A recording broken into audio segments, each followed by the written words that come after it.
There's a phrase you're going to be hearing a lot, and it's one that we've heard in the past. I'm old enough to remember a time when we were tanking for Teddy. I'm old enough to remember a time when we were stinking for Sam, and I cleaned that up because it's a word I'm not going to bring in my own. Now is it time to tank for Tua. I've got Nick in here to comment on this, and the one, the only, Swagoo Marcus Spears joins us live with his thoughts because I'm told this is something you feel strongly about. Swagoo, should an NFL team or several tank for Tua? Hell no, G. And the reason being is because there are so many things that can transpire before you get to a draft. We just saw Josh Rosen sitting on the market after Arizona decided to take Kyler Murray. So there's a plethora of things that can take place before you put you quote unquote put yourself in position to get to it. And look, for as much as I love Tua Tagovailoa and how great he was last year, the big games got him. The first pick he threw of the season was against LSU. That was the NFL defense. Went to the Georgia game. I know he suffered some injuries, so I give him a little bit of a pass for his knee. But he threw interceptions in that game, and his reads were definitely off. And then we saw what happened in Clemson as well. It rolled down on the whole team. But as far as talent, the ability to throw the ball from the pocket and also use his legs to escape, he's a tremendous football player. But I don't think we should be tanking for Tua at this juncture because there are so many things that can take place before the next NFL draft.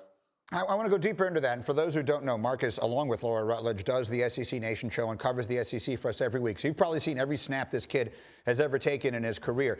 It did feel as though his stock fell off as the year went on. He went from being the phenom, who was overwhelmingly the best player we had seen maybe in some time, to a place where they needed his backup to win a big game against Georgia, and he was soundly outplayed by Trevor Lawrence. No question he wasn't the best quarterback on the field in the national championship game.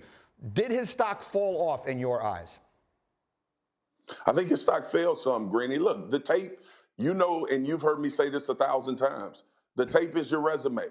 And if you want any comparison to what Tua will face on Sundays when he takes the next step, it'll be those NFL-type defenses that he played against. Look, it wasn't coincidence that it was LSU, Georgia, and Clemson that he threw his first interceptions against. It wasn't coincidence that he was pressured more in those games than any other game during the season, and then the talent around him. So there are some things that he has to overcome.